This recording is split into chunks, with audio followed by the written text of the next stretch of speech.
Give me big old buckets of butter beer. Give me big old barrels of butter beer. Give me the drink I love so dear. And another round for my friend right here of the sweet old butter beer. Welcome to the Three Broomsticks. We invite you to pull up a chair, grab a butterbeer, and settle in for a hearty discussion about Harry Potter. I'm Irvin Cateman. I'm Sophia Jenkins. And I'm Sierra Overmark. And today we have a lovely guest returning to us. We have Marguerite. Hello. Woo, woo, woo. Hello. Hello. I'm so excited to be back. We're so excited to have you back. It's really exciting. Amazing to have you. Do you want to refresh our listeners on your Harry Potter stats, all the good stuff, your house, your book, your character? Sure. So my house is and will always be Gryffindor. I came to Potter through my cousin, who was actually on the show like 3 weeks ago. Mm-hmm. Yep. We keep coming back. She used to read them to me when I was a child, and she's 6 years older than me, so she could read, and she was obsessed. And she made sure I was indoctrinated from an early age. And then I think I actually sort of refused to read them for a while because everyone was reading them.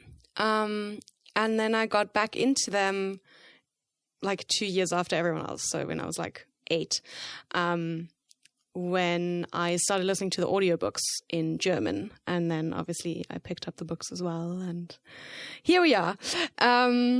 Favorite character? No, wait, favorite book first. Sorry. I had to think about that because it literally currently depends on my mood. Usually, I would say it's Half-Blood Prince or Deathly Hallows. But I am a recently fully qualified teacher, and because I've always been a fan of Lupin, I actually recently, also for preparation of this episode, picked up the third book again, and I was like, this is a great book. This is a great teacher. I want to be like Lupin. Let me be like Lupin. That's awesome. So maybe currently, I feel like currently it's 3. Yeah. And favorite character, I went and checked what I said on the last episode because I couldn't remember. So I don't want to contradict myself. And the last time I said Harry, so now I'm like, is it still Harry? I don't know, because currently I'm a bit, on the Lupin side. But then I don't know. I'm into the teachers now. I'm trying to figure out who I am as a teacher and who, I aspire to be like, and I want to be fair and strict like McGonagall, but then I also want to be caring and wonderful and have fun classes like Lupin. So I don't know. I'm You're growing and maturing. Yeah. Evolving. Yeah, I'm trying. Also, McGonagall's a good choice, because R.I.P. Maggie Smith. Yeah. This week Well, we're very happy to have you with us. Feel free to be strict but fair, or feel free to, have fun. You're not my class, so I'm not going to be strict or fair about anything. Good. Because we are not going to be fair about anything on this podcast. We're biased about everything. But today, for episode 45, it's a good thing you like Lupin these days, because we have gathered to discuss the 55th chapter of the Harry Potter series, Dementor's Kiss, which is the 20th chapter of Prisoner of Azkaban. Listeners, we encourage you to read the chapter before listening. It'll take you like 30 seconds to read this chapter. But if you can't spare the 30 seconds, you do you. Like, live your best life. If you've read the book before, I'm sure this will not be surprising the events of the chapter. So we can be your refresher course there if necessary. I gotta say, though, this refresher course will take much longer than just reading it. This is very true. Well, we also just want to give a huge thanks to Christian Richardson over on our Patreon, who bought us this round of drinks at the pub. Yay! Thank you, Christian. If you, dear listener, would like to buy us a round at the pub, head over to patreon.com/3broomsticks. That's with the numeral 3 to sign up. We are offering bonus content, chats with the hosts, and on-episode shout-outs to our patrons. There is a lot of really cool stuff up there at all different levels.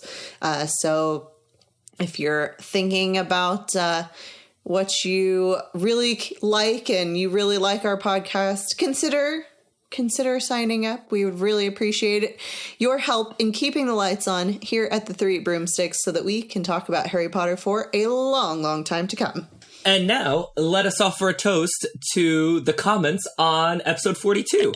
I believe this was our last chapter analysis episode for Chamber of Secrets, Chapter 5, The Whomping Willow. So we're going to raise our glass to Absent-Minded Raven. So on the episode, we talked about merpeople, because originally the Fordingley was supposed to crash land into the lake and Harry was going to meet the merpeople. And so I raised the question of, like, you know, what do you think the merpeople's role was going to be in the series? Because they were going to have a bigger role. So Absent-Minded Raven said, given that Dumbledore is one of the few wizards who speak Mermish, the merpeople could have been planned as a way to pass things, like the sword, which would still involve taking a dip, onto the trio. But that gives Snape less to do, and no easy way to show he's on their side, and weakens Ron's redemptive return. So I thought that was a really good comment, because I could totally see that. Like, you know, a little underwater adventure. Mm-hmm. And also, if Ron still saved Harry, like, you know, in a lake misadventure with the merpeople involved, that would be an even stronger echo of Goblet of Fire. Right. I think in addition to what Absent-Minded Raven is saying, it also would have meant that they got the sword much later in the journey. I mean, assuming that other things would stay as is in Deathly Hallows, because, like, they're not going to get back to Hogwarts into the lake until much later. So I think being able to, like, destroy some of the Horcruxes earlier and have those arcs earlier made more sense in the final draft. Mm-hmm. Unless we're going based on the assumption that the lake was kind of a portal to other locations as well, which I think we brought up in that episode too. Right. And so they could have accessed the merpeople through whatever magical channel that was that got them to a different, like, maybe after they leave Gringotts or something like that, or I'm not sure exactly, but maybe something, because they do crash into the lake after they are on the Ukrainian Iron Belly. So that's true. I'm trying to think of any other time that they're by a body of water. I mean, obviously, if things were completely different, there'd be a new body of introduced to make that happen. But it could be earlier just based on that. But it would also be, I mean, that is kind of an interesting point, though, that if you did have to go specifically to the lake, to the Black Lake for something, what that kind of element could be. But that could also be a way that they could get to Hogwarts is through whatever magical transport to come out of the lake. Yeah. I think the issue that comes up under that scenario is that then, like, all of their, like, magical artifacts are located at Hogwarts. Because, like, we already have the diadem at Hogwarts, we have the basilisk fangs at Hogwarts, like, you know, we've a lot of, you know, their MacGuffins already at Hogwarts. So I feel like if they also had to go to Hogwarts for the Sword of Gryffindor, I'm like, that's a very centralized collection of magical artifacts. Like, I think it kind of makes more sense to just have them be scattered. Right. Would have been nice to see more of the merpeople, though.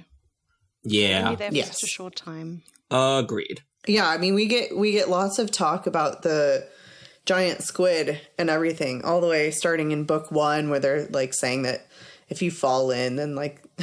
Sierra, that's just because of the passionate shippers who want the giant squid to find love. The people demanded it. I know. They really did. But I'm just saying, like, we get hints of the giant squid from the very, very beginning all the way through, and we get so few, like, such low information about the merpeople, and they really only show up in, like, that one scene. And it just seems a little overlooked. It just goes to show, if you want to have a starring role in a story, you got to be someone's love interest. But I think the giant squid is just so much more social than the merpeople are. Like, with like the giant squid seems to just like enjoy spending time with humans. Maybe a little bit too much if we're going the shipping direction. But like, I get the sense that the mer people are kind of like the centaurs, and that they're like would prefer to not have anything to do with wizards. Yeah, keep themselves to themselves. That's fair. Well, that was a great comment. Thank you, Absent-Minded Raven. And listeners, we always want to hear your feedback on our website. Let us know what you thought about this episode, other episodes, future episodes. You know, we want to hear from you. And before we dive in, I actually have an exciting announcement to share with you all. So, since this episode comes out, I believe, October 12th, in less than a year from today, my second book is going to be published. Ooh, that's so exciting! Yes.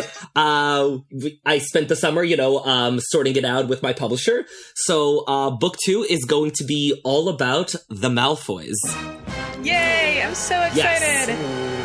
Oh, me too. I mean, Sophia knows I've been working on it for years. We've done writing retreats together for it and everything.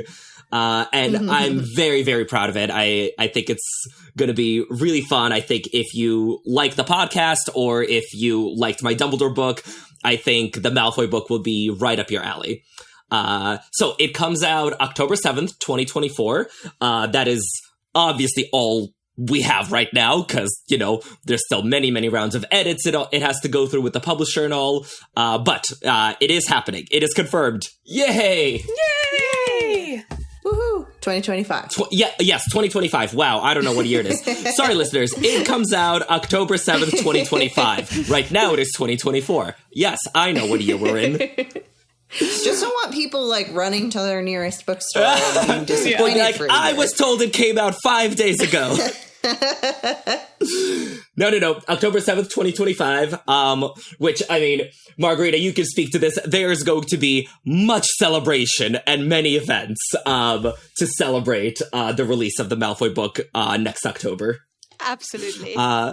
Yes. Thus far, they're all planned for the US, but, we'll see how it goes. I mean, you can always just come to Europe, do a tour. I think I just might. Tour. There are enough fans here. It's true. But listeners, if you want to sign up for updates, which, I mean, you'll get on the podcast, I won't shut up about it. But if you want to sign up for updates, separate of that in case you miss it, I have a Google Forms where you could just, sign up for my mailing list, and I'll keep you posted on, where it's coming out, where you can order it, and so on. So that's bit.ly/LifeliesAD, because I'm using the same link as last time. But yeah, we'll include that link in the show notes and all that. So, yes, in less than a year, I can finally share my baby with you guys.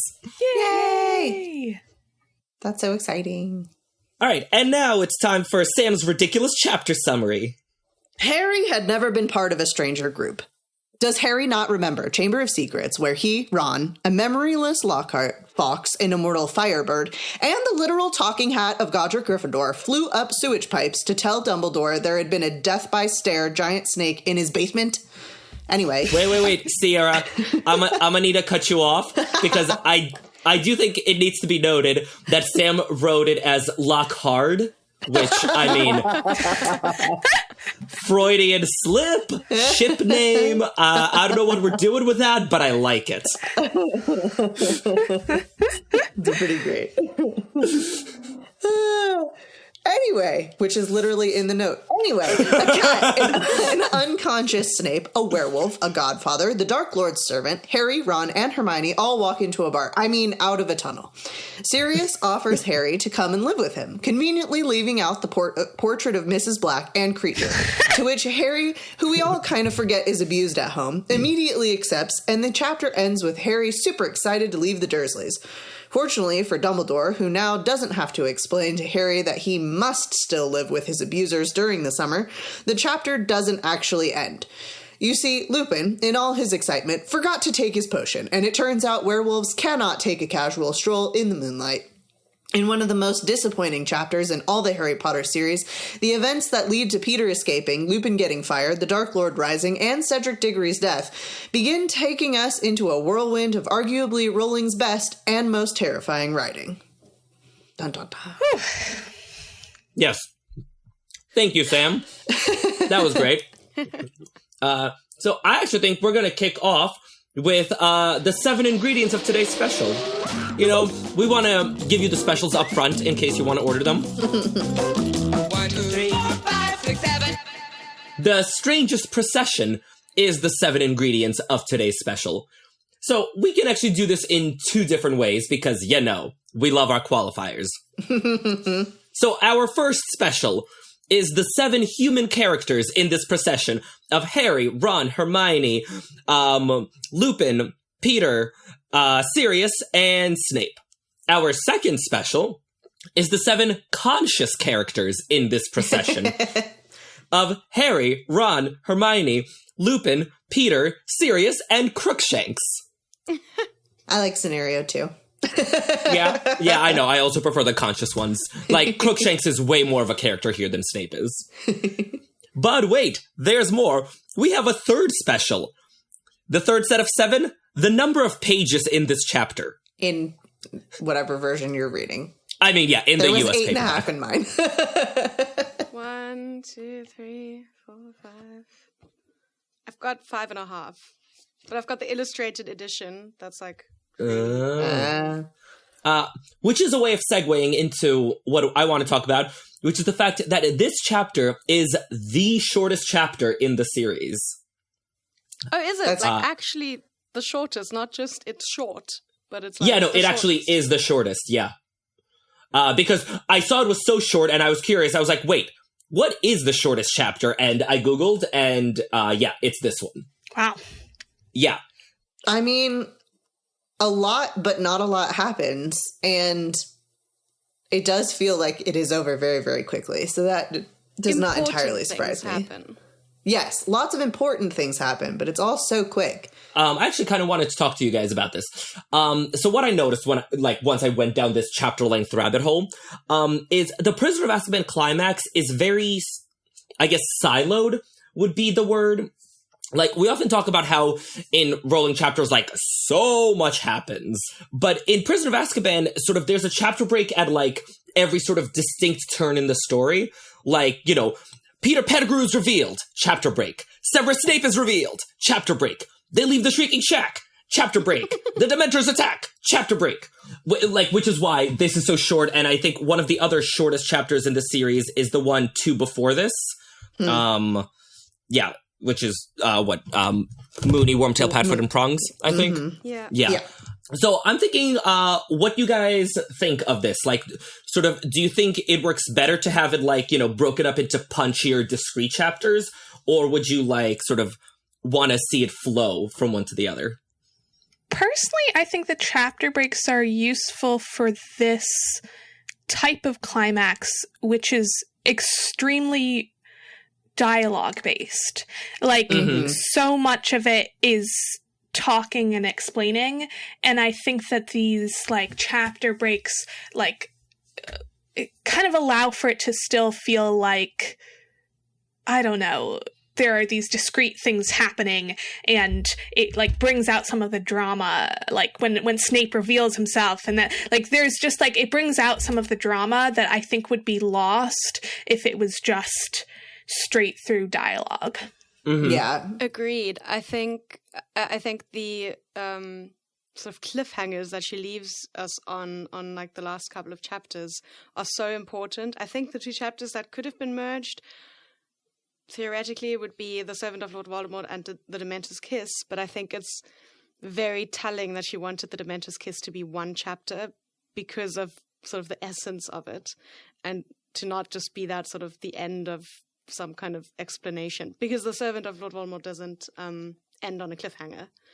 It just ends with them leaving. But everything else does have a very clear cut where you want to be able to take that breath and turn the page and be excited. And yeah. Yeah. I think I'd agree. I think that definitely of all the chapters to combine, those would be the 2, because I like his name, Peter Pettigrew, and then it's like, and then you have Severus Snape. Yeah, Snape pulling off his cloak like the messy drama queen he is. That's right, sneered a cold voice from the wall behind Lupin. Like, that's just, it's so chilling in that moment because you kind of forget that there's other people because you're so, like, wrapped up. I was going to say wound and wrapped at the same time. Yeah. Wrapped up into the story and what's happening and finally learning, like, the big secret. And then he just appears. You're like, who is here? But yeah, if the Servant of Lord Voldemort and the Dementor's Kiss were combined, that would equal a fairly lengthy, I mean, because the Servant of Lord Voldemort is about... Yeah, it's a chunky chapter. It's a chunky chapter already, so I can see why it's split out, but it could make sense to be one. Yeah. And the one after this, Hermione's Secret, that is a very long chapter. It's the longest in Prisoner of Azkaban. Actually, I think it's the longest chapter of the first 3 books. So, like, yeah, you really couldn't push it into the next one. No. I mean, yeah, you definitely couldn't. And I think it wouldn't make sense to, because I think if someone gets unconscious... That's a chapter. Like, it's a natural ending. And wakes if your up narrator, in a different place. Exactly. Your narrator becomes unconscious. Enough. That's a good stopping point.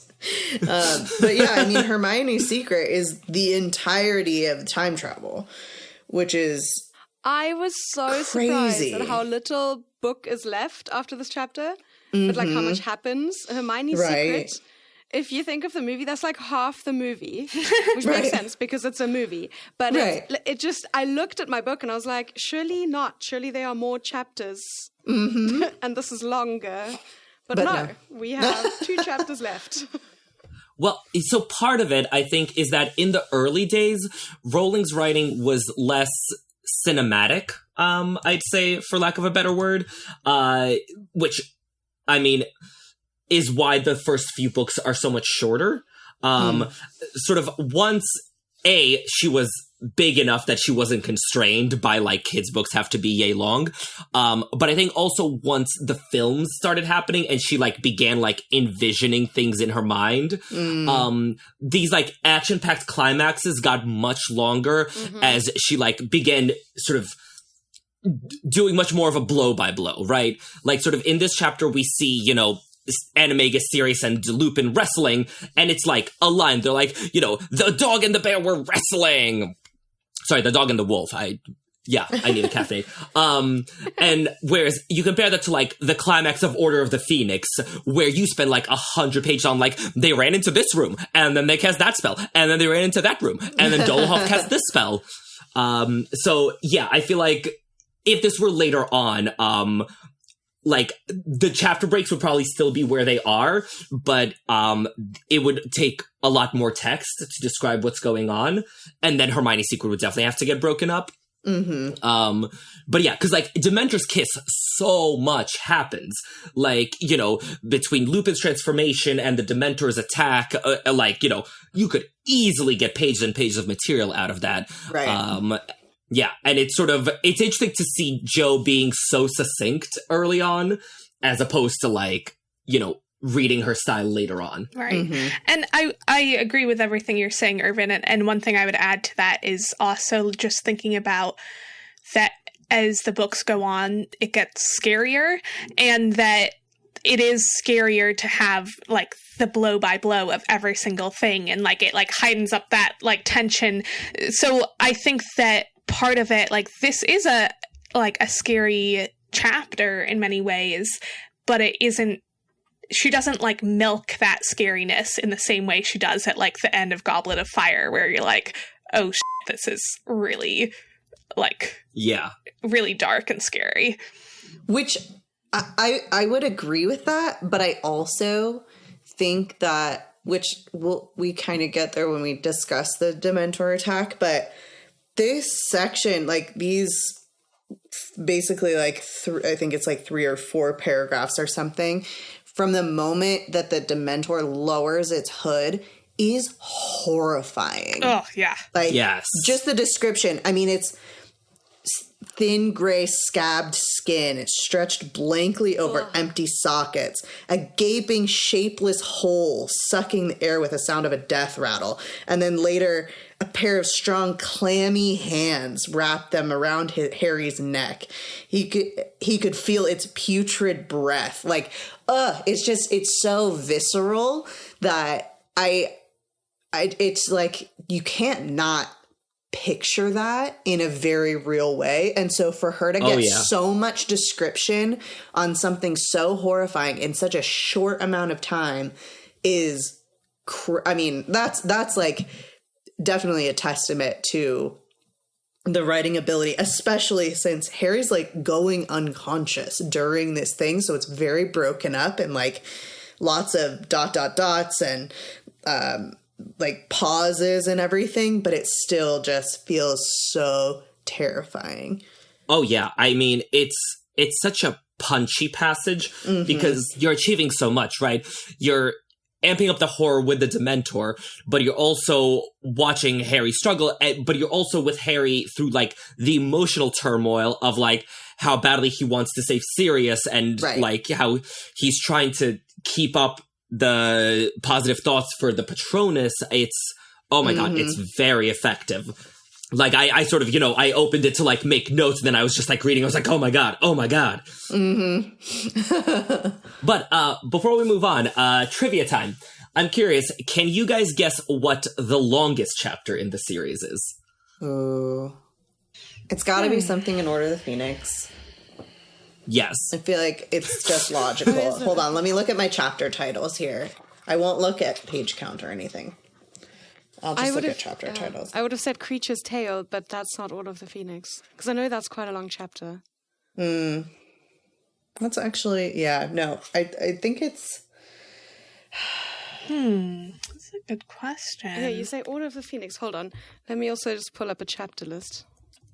I'm just trying to think, because I feel like what I would think would be like the Department of Mysteries or something, but I think that's broken up into multiple chapters, but I don't think, like, I think it's broken up into multiple chapters. Yeah, and so it is. I would say probably something earlier in the book. That's a great question. Maybe, like, it's got to be something in the, like, Umbridge, Percy Padfoot, Detention with Dolores range, I think. But I don't know. It's got to be something in there where we're, like, introducing Umbridge and her new regime and all of the other shenanigans that's going on at Hogwarts. That's my guess. That's not a very clear guess, but that's my guess. I'm gonna make a really random guess, but no. I'm gonna do a random guess. Actually, I'm not sure now that I'm thinking about it. We keep half committing. Yeah, I kind of remember like I think the OWL's chapter is pretty long, but I was. Oh yeah. But then it breaks off when they go out of the fire. Oh, true. Yeah. And Christmas on the Closed Ward is also not. It's quite. I don't know, but that's also got St. Mungo's. That's also. It, so. I'm gonna just go with OWL's just because I feel like we need to pick something, but you guys can pick your own. I'm gonna go with Hagrid's Tale. Okay, I'm going. I feel like it's not the longest though. I'm going Percy and Padfoot. Okay, which is it? So Sierra was right. It's in the Order of Phoenix introductory range. It's Detention with Dolores. God dang it! That's the chapter before the one that I picked. Yeah. What even happens in that? Detention with Dolores is 4.5 times as long as Dementor's Kiss. Wow. Holy moly. That doesn't even seem that long though. Yeah. Well, what all happens in that? That's got to be such a meaty chapter. I mean, but honestly, that whole range, like Professor Umbridge, Detention with Dolores, Percy, and Padfoot, each of them is more than 4 times as long as Dementor's Kiss. It's just, you really pack it all in. I really would have thought it's one of the someone telling their story, like Prince's Tale, Creature's Tale. Right, I would have thought that too. Like one of those, because that stretches usually. It feels like it does, but they're actually not that long. Yeah. All the tales. Prince's Tale isn't long at all, actually. No, it's not. Oh wait, no, sorry. I was looking at the wrong chapter. No, Prince's Tale is very long. But not as long as the Order of the Phoenix stretch. But yeah, it's fascinating to look at this. Because so you really sort of see how it evolves. Because Order of the Phoenix, all the chapters are long. Right.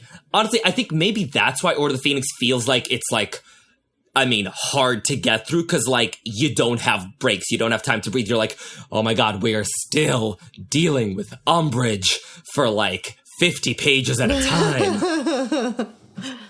She's a lot. Yeah. Yeah, that's always one of those. I mean, because I love Order of the Phoenix. I just think there's just so much that goes on and so much development and everything. But there is a little part of me that whenever I get to him, I just am like, no, my life is ending. I don't want to read her. Yeah, it's I love Order of the Phoenix, but it's also painful to read. It's one of those things where you're what the same thing that makes it so good is what makes it so hard to read. Yes, exactly. It's so she makes me physically cringe and want to shelter into myself. She's just so awful. Yeah. All right. Well, that was fun. So shall we actually dive into this very short chapter? So since this chapter is so short, our podcast should come in under 3 hours today, right? It should. Better. It should. It really should. Yeah, there's no way we can go what if Snape length on this one. Oh my god. Dude, I'm still not done listening to that. It's so long. It's so good though. It was a riot. Self-promotion right now. This is a really fun episode. Yeah. So we begin with the procession through the tunnel, right? And I love the turn of phrase here. Lupin, Pettigrew, and Ron went next, looking like entrants in a six-legged race. And my immediate thought upon reading this is sure. But would they be as effective at six-legged races as Sophia and I were this summer? Because I think not. I think not. We killed it. We did.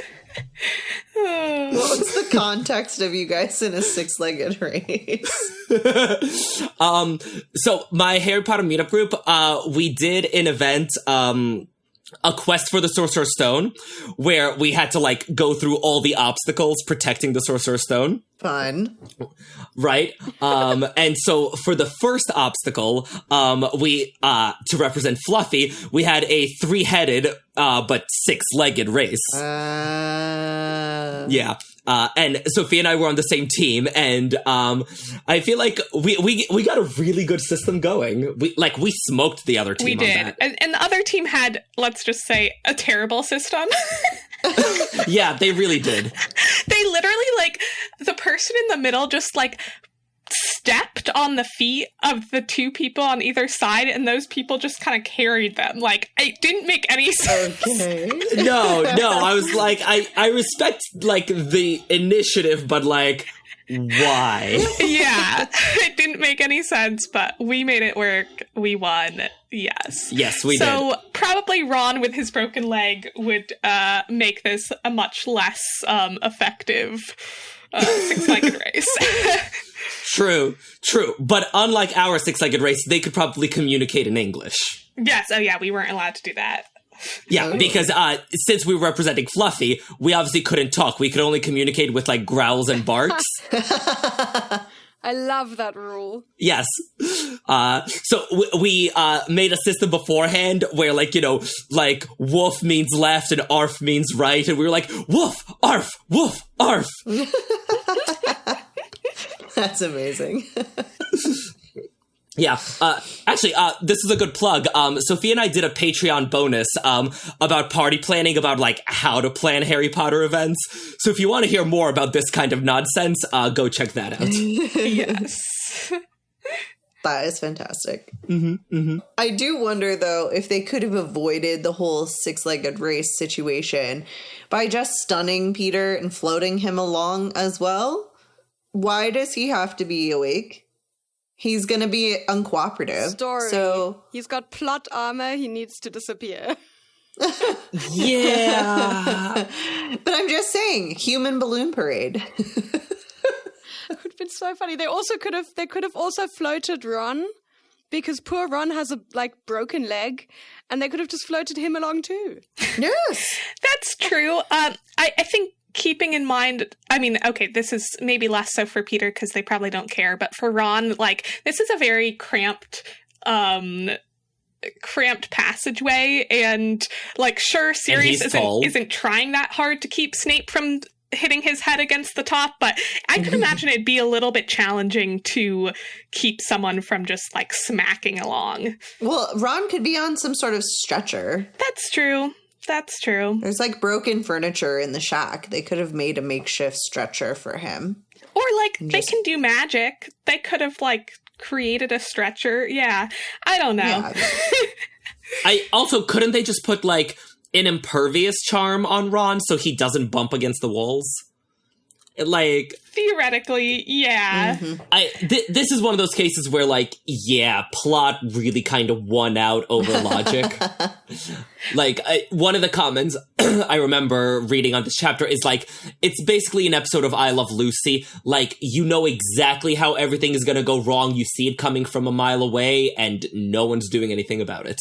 Yeah. Though, to your point, I love that Sirius is just making Snape bump his head and toes the whole way through the tunnel. The pettiness. So petty. I love the pettiness. It's pretty fantastic. It's he's already promised he won't, severely harm him, but, what's a couple bumps and bruises? Yeah, I mean, maim, bit of injury, yeah. But, so then as they're going through the tunnel, Sirius mentions, Harry coming to live with him. And, the hope this ignites in Harry is just, it's so heartbreaking. Yeah. And, I've often heard Prisoner of Azkaban referred to as, the one where the series grew up. And, I don't think it's so much because of, the epic twist or whatever. I think it's because, this happy ending is snatched away from Harry at the end. The fact that, we had the happy ending in our sights. We knew what it was. It looked like it was going to happen. And then just no. It hurts. And it's Harry is, and this is maybe later on in the chapter, but Harry is dealing with negative consequences of his actions, because in Sorcerer's Stone and Chamber of Secrets, it's Harry is the hero and he, fixes everything. And here it's Harry decided, no, we're not going to kill Pettigrew. We're bringing him up to the castle. And then Pettigrew escapes.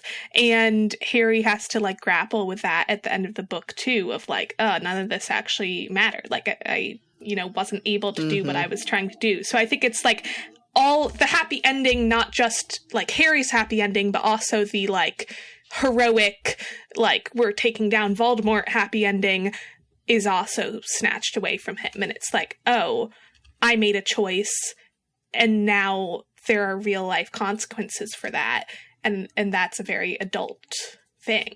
Yeah. Yeah, especially since it's such a moral choice and it's a morally right decision to not let his dad's best friends become killers and then witness a murder just and to allow him to live and face judgment and consequence, which I think is definitely something that would be really difficult for any 13-year-old to make that decision. I mean, that is a huge moral quandary right there. This guy is essentially, this guy is a murderer. He blew up the street. He killed all those muggles. And do you let him face consequences, or is his consequence death? And if so, who is going to be the one wielding that responsibility. And I think the fact that a 13-year-old's making this decision is just bonkers. Yeah. And it's like you said, it's like a morally right decision, and yet the outcome is not Is like so it is like he doesn't get rewarded for making the right decision.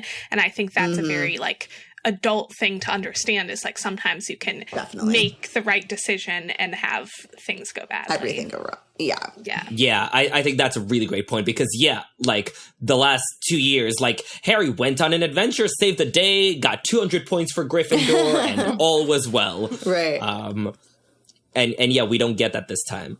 And also, we talked a lot about the decision to let Pettigrew go and, you know, whether it was right and all that in our Law and Order episode, which, like, I think is one of my favorites we've ever done. So, yeah, definitely give that one a listen. But yeah, like, to your point, there's this amazing exchange right at the end of the book, where, like, Harry's like, it didn't make any difference, Pettigrew got away. And then Dumbledore says, didn't make any difference. It made all the difference in the world, Harry. You helped uncover the truth and you saved an innocent man from a terrible fate.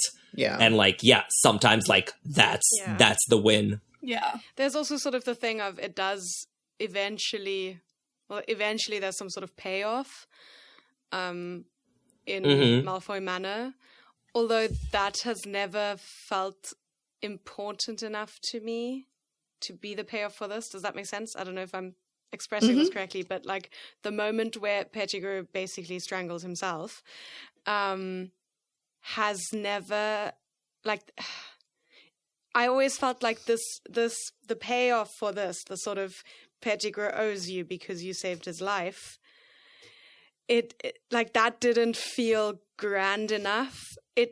Pettigrew had become such a like non-essential character by that point that it never felt like this was enough to rectify, you know, him saving his life at this point. Does that make sense? I don't even know if this makes sense. No, that makes sense. I'm looking right now at kind of where they're discussing that in this book, where, you know, Dumbledore says, you've sent Voldemort a deputy who is in your debt. When one wizard saves another wizard's life, it creates a certain bond between them. And I'm much mistaken if Voldemort wants his servant in the debt of Harry Potter. And that never really pays off to me. Right. Oh, see, I disagree. I love the payoff in Malfoy Manor. I think it's brilliant. I just think it could be stronger. But I really like that it's not. I think I really like the fact that it's not some, like, big, grand, magical bond, that it's just a human thing. That, like, you know, in this smallest moment, Harry's like, hey, remember that I saved your life? And, like, that's enough, you know, for Pettigrew to hesitate. Like, I actually thought it was one of the coolest, cleverest things in Deathly Hallows that it wasn't a big, dramatic gesture at the end. It also kind of, on the like kind of moral quandary side as well, it's like Harry's now asking Peter to do the morally correct thing in repaying that debt, which immediately turns to his death. Like, it's almost the opposite result as Harry's initial moral quandary. Yeah. But also, Dumbledore was right. Voldemort didn't want a servant in Harry's debt, and so he put in a kill switch. Yeah. Right. Like, Dumbledore's always right. And the thing is that Voldemort then was the one who caused this to be an even bigger deal, because we don't know, like, Pettigrew had a moment of hesitation. We don't know if he would have, like, let Harry and Ron go, but because he is strangled to death, they are able to escape. So it's, once again, sort of Voldemort trying to protect himself from these things he doesn't understand and making it worse for himself. Yeah. Yes. Impaled upon his own sword. Yeah. Rather like Professor Lockhart. Exactly. One thing, speaking of the summary, one thing I want to say before we move on from the serious asking Harry to come live with him is that I don't think that they would have gone to number 12 Grimmauld Place. I think they would have gotten a new home. So I don't think that Sirius would just be like, yeah, let's come live in the house that I grew up in that I hate and that has a screaming portrait of my mom. I think that Sirius would have used his gold to get another place for them. So Yeah. Yeah, I definitely think that, like, Sirius would have found, like, a cozy little, house, just him, Harry, and Lupin, and, yeah. Yeah. a matchbox of their own, a fence of real chain link, a grill out on the patio, disposal in the sink, the whole 9 yards. Mm-hmm. Yeah, actually, let's riff on that for a bit. What do you think it would have looked like if Harry had gone to live with Sirius? Go to episode 9 of our podcast, Runaway Teenage Wizard Messiah, where we discuss that they would have formed a crime-solving duo, and a la the TV shows where they would live in a little neighborhood and solve all the crimes in that neighborhood. Love it. No notes.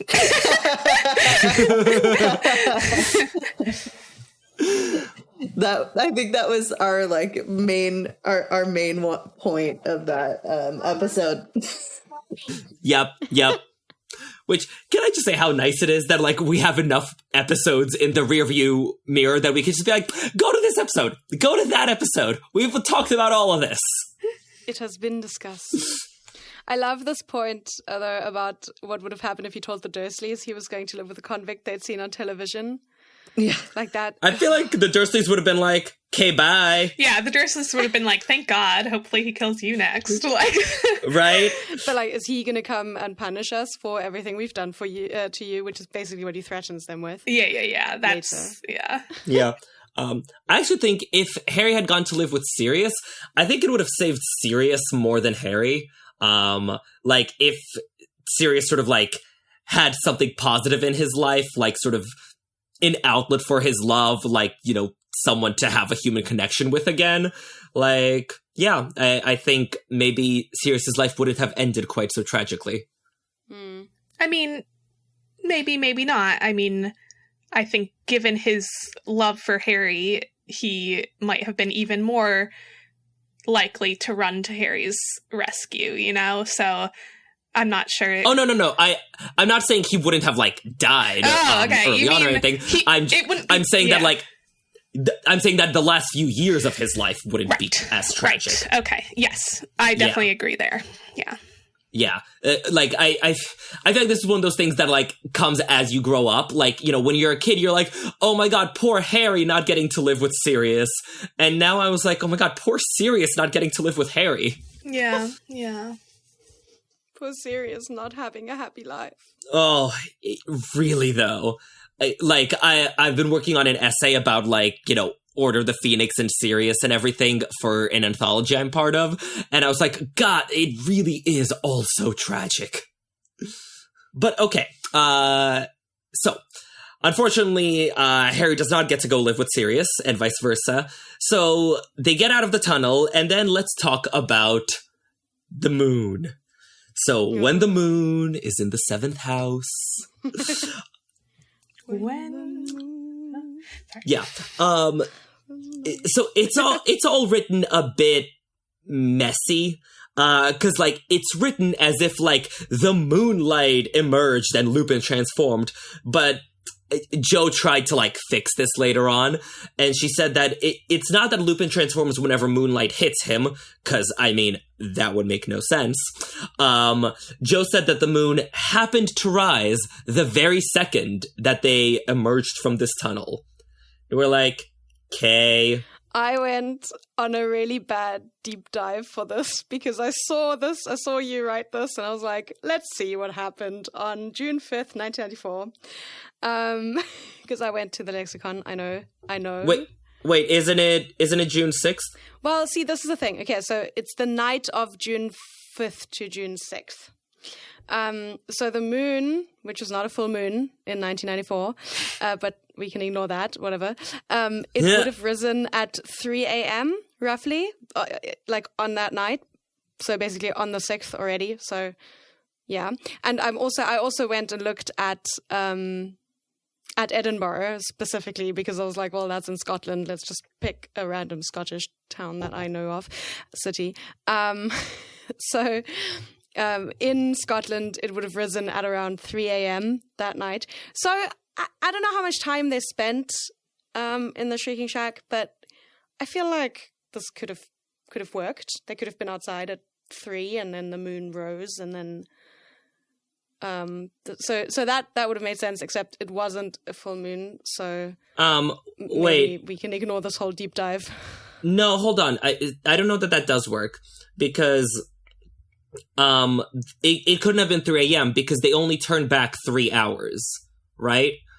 On the time turner. Oh yeah, so it couldn't have been. Okay, well then we can ignore my entire deep dive, and just say that this is fiction. I support diving deep, but So I don't, maybe just I'm not that knowledgeable about astronomy. What exactly, like, I know that the moon rises, but like, is that, like, I know that the moon, like, actively moves. So, like, is that the peak of the moon's rising? Is that when it just first starts to rise? Like, I don't really understand how moons work, to be honest.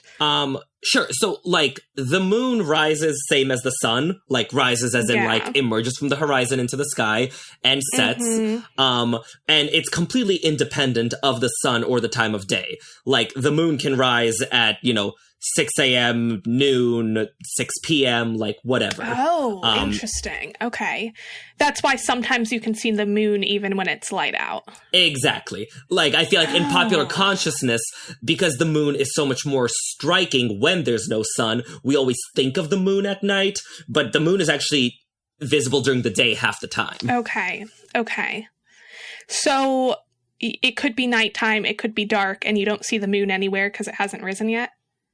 Correct. Okay, you can tell I live in the city because I never see the moon. So, like, no, that's not true. I sometimes see it, but okay. So yeah, okay. I was about to say, listen, I live in the same city. You can still see the moon out here. No.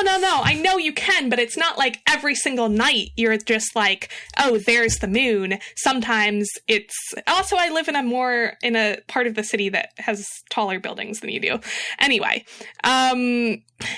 yeah, so sometimes I see the moon, sometimes I don't, but I didn't realize that was because sometimes you just don't see the moon. Okay. Good to know.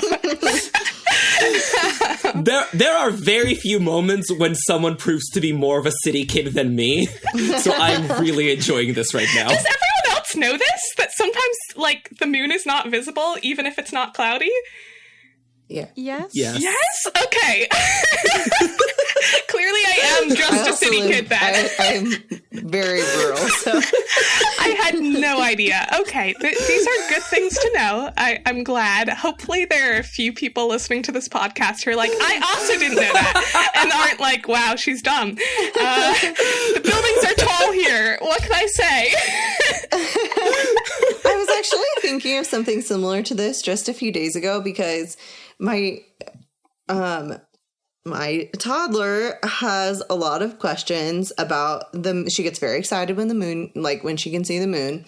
And so she has like a lot of questions about like, okay, it's dark now. Where's the moon? Is it behind a cloud? Like what's going on? And I was thinking about how when I was younger, I was taught like basically like, It, as if it's like on a wheel and the sun is on one side and the moon is on the other side. And so when the sun sets, then the moon rises and it just goes in a circle basically. And I was thinking about how incorrect that is. That is so wrong. Because so many times, yeah, like the moon is up during, like you can see the moon during the day or you can't see the moon at night because it hasn't risen yet and it's, dark, but at some point it won't be anymore. And also it depends on, your latitude and longitude and whatever. But I was just thinking about that. So I feel like that's not actually a crazy thing to not know because we're kind of taught incorrectly, I feel like, in just because because, you know, it's trying to explain like in-depth science to a kid. And then if you never learn that that's not 100% right, then you're just stuck with all of your kid knowledge for forever, which like, then it just, now I'm on this tangent of like, what else do I not know? Because I was taught something, I was taught the simple version as a kid, and then I was never like fully informed. Oh, yeah. I mean, to be perfectly honest, maybe this makes me sound even more dumb, but like it was only like maybe a year or two ago that I realized that the moon rose at all, because I had never like actively watched it rise, or like I just like sometimes it was in the sky, you know, and because like I can only see it in the sky when it's like high enough up that I can see it. And like as a kid, I would sometimes see the moon in the sky during the day, and I was just told like, oh, the moon is always there, just sometimes you can see it, sometimes you can't. And so I was like, oh, you know. So See, only but that's recently, another, like, kid, yeah, that's like, Yeah, that is it's so like a kid wrong. logic thing where like you just told something as a kid and you're like, all right. you're like, yeah, okay, like, you know. And only recently, like I went to go see, like, to actively see a full moon rise, and I was like, the moon rises. Okay. I was like, I have no idea. So, yeah. Look at you learning. This is great. Yeah. Right, our podcast is an educational experience. Super educational. Clearly, I should have taken astronomy at Hogwarts, and then I would know this useful information. To be fair, I took astronomy and I don't think we talked about the moon at all. Okay. Yeah, no, when I took astronomy, it was always like the physics of black holes, and I was like, no, but let's talk about the planets. They're cool. Yeah. Wow. Okay. Learned so much. All right. Back to werewolves. I think given that the full moon wasn't even that day, I'm like, if J.K. Rowling wants to say that that was the moment that the moon rose, I'm like, sure. For plot purposes, if you've decided that that's the moment that the moon rose, then that's the moment that the moon rose. Like, whatever. That's my personal feeling. I mean, I hear you. It's just that the description doesn't quite work, because it says a cloud shifted. There were suddenly dim shadows on the ground. The party was bathed in moonlight. So, like, if the moon just rose, like, on the horizon, I don't think you'd be bathed in moonlight. I don't think that's how that works. No. Like, the moon was definitely already up. Yeah. And hidden behind a cloud. So, yeah, it's not excellent. Because that's what I thought from reading it initially, talking about more kid logic, but like I literally thought like, oh, he has to like be in the moon, like the moon has to be visible, and then I was like, well, but he's like inside all the time. Yeah, like, can he just stay inside? also, then just all werewolves should just go live on the Isle of Skye, where it's misty half the year, and half the year you won't transform. But maybe there's sort of like a moment where the moon's magic hits. Like the moon is up, the moon is rising, and there's a moment where the magic of lycanthropy hits. And that's the moment when they stepped outside. Yeah. Couldn't it be like, okay, and this is me also not knowing much about moon rising, but like when the moon is fully risen, not like when you're just seeing the tip of it. Do you see that? Like, oh, like when it's okay, no, I could see that if visible. Like, yeah, right, yeah, if the moon activates when it's like at its peak in the sky instead of when it rises, like that would actually kind of make sense. Or like, okay, sure, like if you think about like the sun rising, like there's the first rays of sunlight, and then there's the moment when you can fully see the sun, the whole sun. Mm-hmm. Maybe it's like that moment when the moon is fully visible, and that could be the moment that the clouds happen to shift and he's in the moonlight. Yeah. Which also is a little hinky, because then you get like they're surrounded by mountains and like more like higher terrain, I suppose. And so then like someone in a lower ground would see the moon earlier. But that's always going to be true, In right? full. Isn't it always going to be like, depending on what your horizon is, like that's Exactly. Yeah. So like I could see it just being like, depending on where your horizon is, it's like the moment where the moon fully emerges from your horizon. Yeah. Honestly, I think I kind of like better the moon activates when it reaches its peak instead of when it rises. Because that would actually check out with the description in the text. Mm-hmm. And that would also be a little bit more universal. Yes. Oh, guys, did we just crack it? I think we did. Because if we're being honest, I think J.K. Rowling used up all of her mental prowess to write time travel that actually makes sense. And there was just no mental bandwidth left for the ins and outs of lycanthropy. And, frankly, I'm not mad. Because, That's okay. the fact that her time travel works is incredible. True. That's super funny. Yeah, I agree. However it happens, Lupin does transform, right? And I thought we could have a really fun blame game here. I like it. Is culpable for Lupin not taking the potion? I have opinions.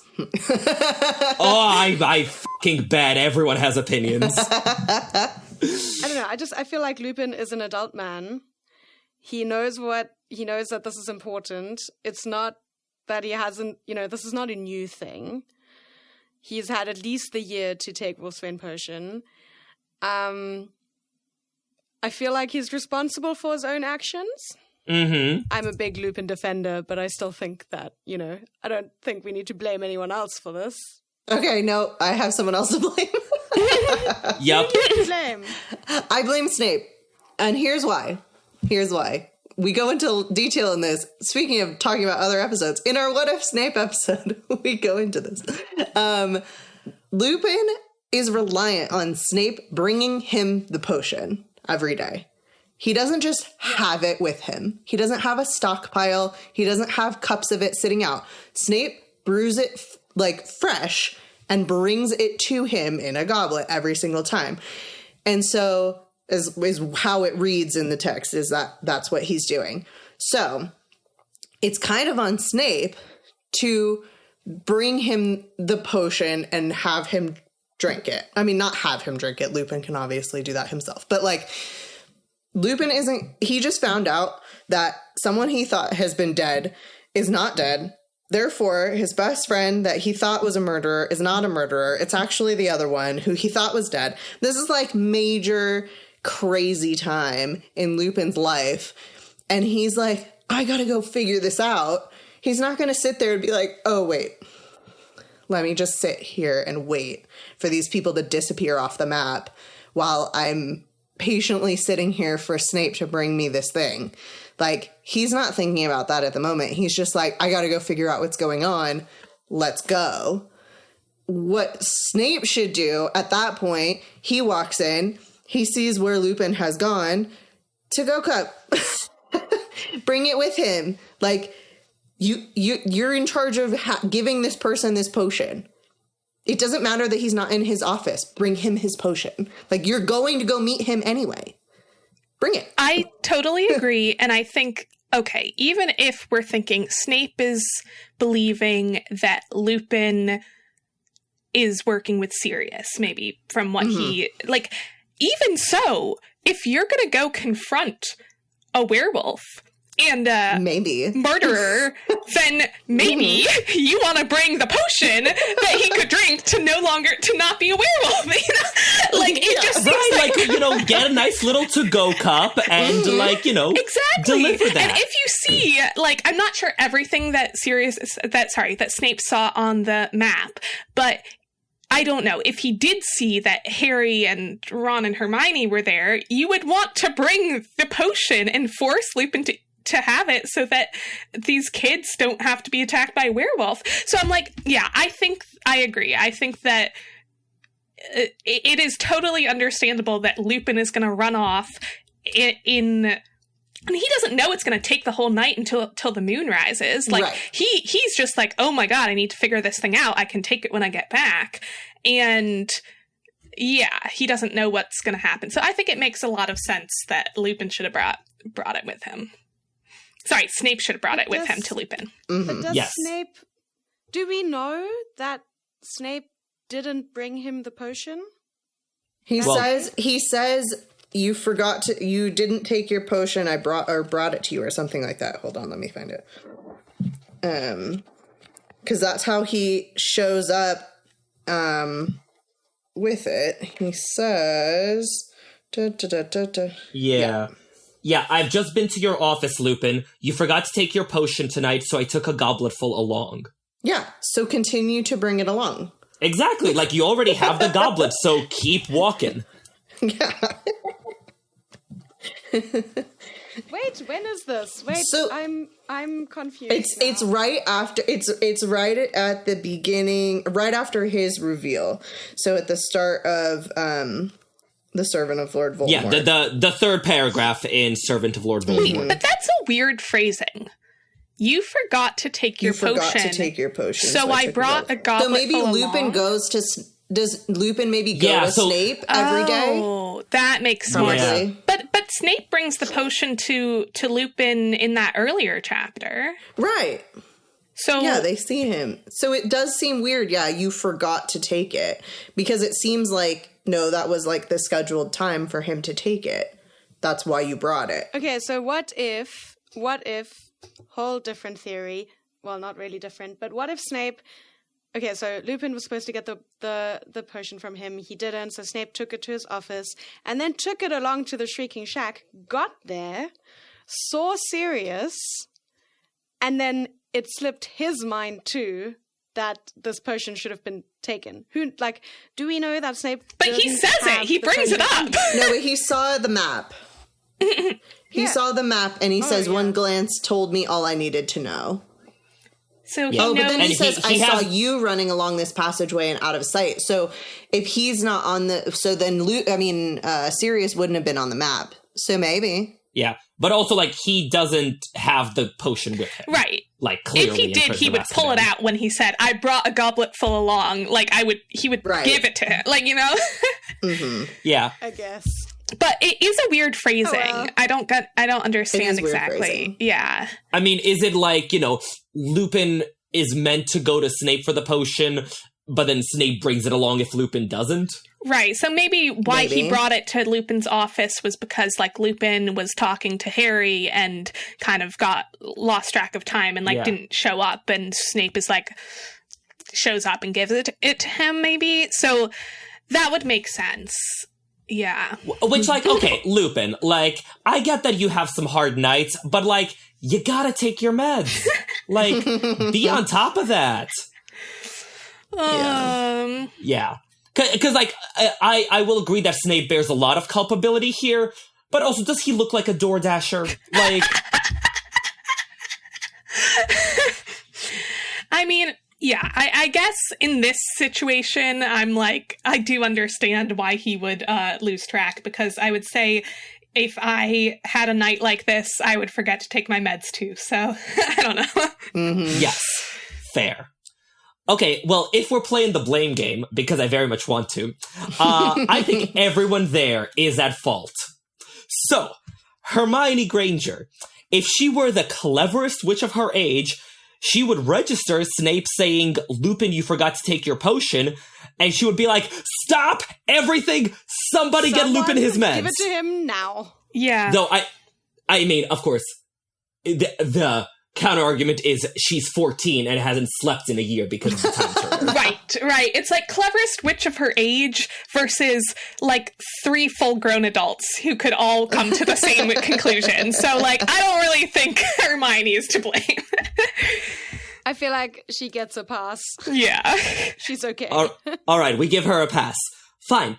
Let's talk about the adults. What about Sirius Black? Okay, you gotta keep track of your partner's monthly cycle. Like, why isn't he on top of this? Okay, I will say that the Wolfsbane potion did not exist when he last knew Lupin, so he doesn't even know what they're talking about. So I don't really think it's Sirius's fault. I see. He also gets a pass.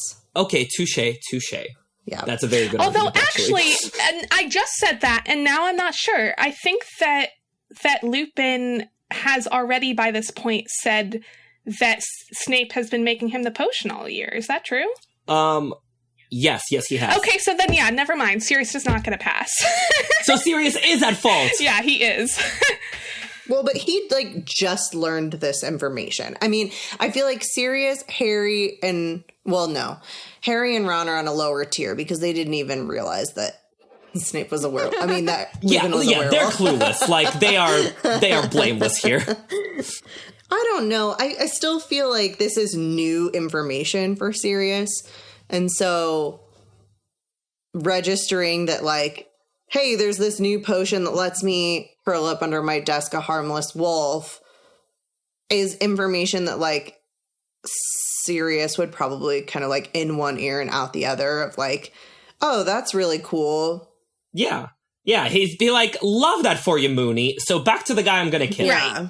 And then Snape shows up and says, you didn't take your potion. He doesn't 100%. I mean, I guess technically it could be a different potion, but... Yeah, I mean, listen, like, the last time he saw Lupin, they were 21. Now Lupin is in his 30s. Like, who knows what kind of potions Lupin's taking these days? Like, once you start aging, you know? Right. I will also say that, like, Sirius grew up with Lupin during a time when they would just, like, Lupin would become a werewolf and they would just go wandering about the grounds, like, be an animagus and be perfectly fine. Like, so I think in his mind, he's like, yeah, I've seen Lupin without his potion, like, so many times, like, this is not a big deal. And is maybe not thinking through all of the other factors of, like, oh, I have 3 teenagers and I'm trying to kill Peter Pettigrew and suddenly Snape is here, and like not thinking through like, oh, there are so many other factors here that could make this a lot scarier. He only clocks that later. Yeah. Mm-hmm. Oh, and also Sirius has been on the run and living as a dog for a long time. Like, he doesn't necessarily know that it is a full moon that day. Like, because Lupin has to take the potion a couple days keep track of your before. Partner's cycle. They haven't been partners in 12 years. Whatever. You should still keep track. Also, I've never had a partner keep track of my I know. cycles. I'm like, what are you talking about, Irvin? This is like not that I'm normal. saying I turned into a werewolf, but I'm just saying that's never been a thing. Yeah. I've been married for years. Let's hope someone listens to this episode and takes it in. Yeah. And takes an interest. Like, downloads that app thing. Yeah. Yeah, we should be sponsored by one of those, like, track your monthly cycle apps. Yes. Totally. Oh my God, I feel like so that, funny. that is the sponsor of today's episode. Yeah. Yes. Pick your favorite one. I love it. What, like, natural cycles or something like that. I don't know. There's so many. That would be hilarious. Yeah. Okay, fine. That's serious. What about Pettigrew? I think he is to blame for being shockingly alive at a very inopportune time. Yes, okay. Like, right? It's the fact that he makes the bid for freedom when there's a full moon that precipitates this entire mess. Right. So I'm going to blame Pettigrew. If he wasn't a murderer, then none of this would have happened. So yes, I think Peter is the ultimate one to blame. And if we're playing the blame game, I'm going to go even further and say Fenrir Greyback. I don't know. Yes. We can blame him for everything. Always, I hate him. If you have to blame someone. Yes. In another world, Fenrir Greyback is the real big bad. Yes. Maybe in that mystery TV solving crime show that I love it. Harry and He's their Moriarty. Yes. Ooh, I love that too. Oh, that'd be great. Okay, and also there is one more culpable party. Is there? There is Crookshanks. Crookshanks is the only responsible creature in this entire mess. He has been on top of everything the entire year, and now he chooses to abdicate responsibility?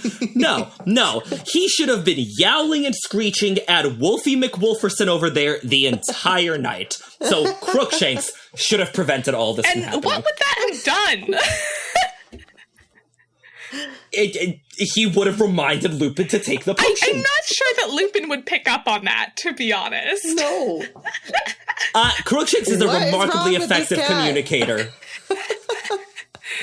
Crookshanks could definitely get that point across. Okay. I don't think so. Crookshanks couldn't get the point across that, hey, your rat's not actually a rat. Also, your Exactly. rat, I didn't eat him. That's because Crookshanks didn't want to get those points across, okay? He was playing the long game. Sure. The long game. How'd that work out for him? Yeah. I mean, not too bad. Like, Pettigrew did leave the picture. True. Fair.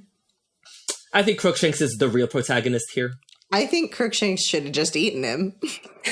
Well, he tried! They were all worried about capturing him. Why didn't Crookshanks just eat him? Just saying. That, too. He tried hard, but, he's outsmarted. Or outrun. Yeah. Yeah, so basically, if we go by the legal theory that liability is joint and several, I'm going to say that Lupin, Snape, Sirius, Pettigrew, Fenrir, and Crookshanks are all responsible for this fiasco of a night. Compensation I will will be agree with paid that. out in percentages. Well, Exactly. not to get too dark, but most of them are punished pretty severely. So, as in, they all die. So, Oh, wait, that's true. Crookshanks is the only one of them who survives. True. Fenrir Greyback, Wow. I think, survives. Oh, yeah, we Yeah. don't hear about him But dying. I'm sure he's also No. punished We don't severely. talk about So, him either. Yeah. Okay. Wow. I mean, that is some poetic justice. You know what? Yeah, that's the comeuppance for how this whole night went down. It's awful. Yikes. And so how this night went down. Obviously, we're blaming Pettigrew for a lot of things. And I have I don't understand about Pettigrew and this whole escape business. So why was him getting his hands on Lupin's wand like a key moment? Because he could have transformed at any time. He didn't need the wand to transform. The only thing he does with the wand is like whatever he does to Ron, which I'm assuming is some sort of like stun or something like that. But Ron is basically an invalid anyway. He's got a broken leg. And also, he's going to transform into a rat and be able to slip through any bindings. So stunning Ron is like unnecessary, sick payback for Ron holding on to him for 10 minutes, like, and taking care of him for his whole life. Like, Okay. I don't understand. I do have a theory on this. Okay. So stunning Ron isn't the key part. Stunning Crookshanks is. Because first Pettigrew stuns Ron, then he stuns Crookshanks. Another bang, Crookshanks flew into the air and back to the earth in a heap. So I think, jokes aside, Pettigrew was actually worried about Crookshanks when he was going to escape as a rat. right. So he needed to stun Crookshanks. Ron, because Ron was chained to him and right next to him, could have tried to get his wand while Pettigrew was doing all this. So first you stun Ron so Ron doesn't interfere. Then you stun Crookshanks. Then you escape. I think that was the logic there. I always assumed that he needed the wand. No, you don't. Well, you don't need but the no. wand for an animagus transformation. Yeah. Yeah, because Sirius has been transforming into a dog the whole time he's been in Azkaban. He didn't have Yeah, one. but also Harry disarms Pettigrew before Pettigrew transforms, so he doesn't have a Right. wand anyway. I assumed that Pettigrew was going to steal the wand. Like, that he'd turn into a rat, grab it in his mouth, and run. Because he wants the wand for later on, because he doesn't have one. So once he escapes, he will use it. So that was kind of my assumption. So that's a good theory, but also, like, then he could have just grabbed the wand and immediately transformed. No, I'm saying that it's adding on to what you were already saying. It's like, yes, he definitely wants to stun Crookshanks because Crookshanks has the best shot of catching him after he's a rat. But then I think he was planning to keep the wand after he transformed. Oh, yeah, I'll agree with that. I like this. This is great. Yeah. Guys, I feel like we're just cracking, like, all the mysteries of this chapter tonight. Like, it's fantastic. This is a good podcast. Margarita, you actually brought up a really interesting point here in the doc. Yeah, it struck me while reading through the chapter. There's that, like, random moment where, well, it seemed random at first, where Harry goes back to calling Sirius Black in narration. So, like, narrator Harry. And he says, hold on. Harry looked desperately around, Black and Lupin both gone. They had no one but Sirius for company, still hanging unconscious in midair. And it just struck me because he's been calling Sirius the whole chapter. But then the moment that Lupin and Pettigrew and Sirius disappear, and he's only left with the people he actually knows and people who I suppose he doesn't think are someone that they're not. It's almost like this all goes back to all these people that he met this year, and I suppose in the last few chapters go back to being stories, to being, you know, Lupin. Well, Lupin has always been Lupin, and at that point, but to just being Black. Sirius just goes back to being Black. And he mentions it again. Yeah, you're right. He mentions it again. By the sound of it, Black was in trouble. But he says Sirius right before. So he says, they heard a yelping, a whining, a dog in pain. And then he says, Sirius, Harry muttered. But then, by the sound of it, Black was in trouble. And then Sirius had turned back into a man. So the narration is inconsistent. Harry always says Sirius. His speaking voice says Sirius. But even his narration voice says Sirius until that point. Then suddenly it becomes Black. But not consistently, because, it goes back and forth. Yeah, I kind of imagine, like, for him, you know, up until this point in the book, he's been calling Sirius Black, right? And that I imagine that, like, okay, you know, it could just be inconsistency, but if we're reading into it, I think it could be showing the fact that he's in this weird transition moment where he's, like, transitioning between what he used to think of Sirius and what he now thinks of Sirius, and, like, what Sirius used to be to him and what Sirius is now. And that it is kind of confusing, I would imagine, to go from thinking that someone is a horrible criminal who caused your parents to die to being like, oh, this is my godfather and I'm going to go live with him. And, like, you know, so there's that, like, in his brain, I could imagine that there is that, like, kind of inconsistency of, like, from moment to moment, you're sort of like, oh, is this someone I know? Is this someone I don't know? Is this someone who is good? Is this someone who I have up to this moment believed was bad? Like, you know, it's just a lot of confusion, which makes sense. Yeah. Yeah. I'll also point out that Harry thinks of adults by their last name, almost exclusively, I think. So sort of like the ones he likes are Mr. and Mrs. Weasley. A lot of the ones at Hogwarts are Professor so-and-so when he likes them, or just, you know, Umbridge Snape when he doesn't. But I don't think we ever hear him think of adults by their first name other than Sirius later on. I know that he calls...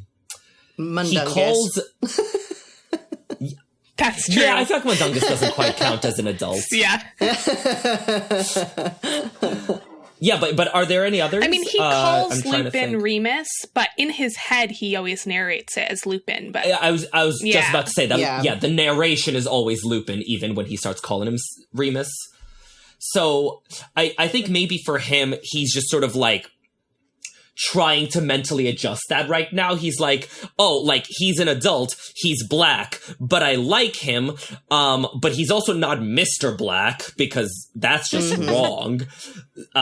So, Sirius, ? Black, ? I feel like he's still, like, wrapping his head around it, And once he's had like 12 hours to process, then it becomes serious full time. Yeah.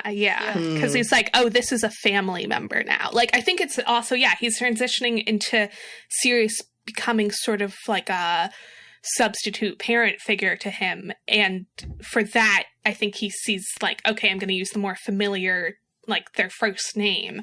But yeah, in that moment, he's kind of like, okay, he's now offered to be my parent figure, but we haven't really like actually had any time of that being the case. So like, there's that kind of, back and forth. That's an interesting question, though. I'm really glad you brought that up. And then Harry, obviously, like everything happens, and he goes down to the lake and he sees the Dementors, and he thinks his happy thought, and it's, I'm going to live with my godfather. I'm leaving the Dursleys. And I was just wondering, like, do we think that is not strong enough to create a Dementor because he already knows deep down that it's not going to happen? Because he saw Pettigrew run away. He knows Sirius is not going to be free. He won't be able to live with him. Like, deep down, he already knows all of this. And because he's made, like, he's cast Patronuses before, not corporeal ones, but certainly stronger in practice than this one. So it just struck me as something that maybe deep down he already knows that what he's telling himself is not going to come to pass. I think maybe a little bit of that. I feel like, because I kind of had this question too of like, why does he use this? Because it's not really a memory. It's like it's a thought, which he hasn't really had too much time to process, like that Sirius can rely on a thought to keep him sane, and it doesn't necessarily have to be a memory with the Dementors and whatnot. But like, I just, it is kind of weird that he doesn't use something he knows works. I mean, I would chalk it up almost to like the heat of the moment of like, that's the most recent happy feeling he's had, but it's not like, I feel like it's not a reliable enough thing for him to really get all that feeling out of. Like, it made him happy in the moment to think of that. So, I disagree with you guys. I think it actually makes a lot of sense. So first of all, we know that Patronuses can be cast with a happy thought rather than a memory, because in Order of the Phoenix, Harry casts one at the thought of Umbridge being fired. Yeah, I mean, that's no doubt. Like, that can definitely work. I think sort of, in the teaching of it, you're like, think of a happy memory because that's just sort of the easiest way to do it. But anything that like, fills you with joy works. But also, I think it actually is consistent with the tried and true thing. So if you'll remember, the memory that finally gets him to cast the Patronus during his lessons is when he's told he's a wizard and is gonna leave the Dursleys. So I think for him, leaving the Dursleys is the biggest source of happiness that like he has in his life, which, God, that's a depressing thought. So like when he had a memory of leaving the Dursleys, he used that. But sort of in that same vein, now the thought of leaving them permanently, and because it's more recent, I feel like it actually makes very good sense for him to use that to cast the Patronus. And I think it was ineffective just because there was 100 Dementors. Right. And when we saw him casting Patronuses before, it was with a boggart, which Lupin says is not going to be as strong as Dementor itself. Yeah. That's so true, yeah. I think it's maybe like a combination of those. A combination of it being not something he can like fully grasp yet, but also it's a real Dementor. It's not a boggart. Yeah, 100 real Dementors. Yeah. Yeah, I kind of had a thought on, I mean, obviously he struggles because of just the sheer number. And I did kind of have a quandary about Hermione here, because Hermione obviously struggles because she's never done this before.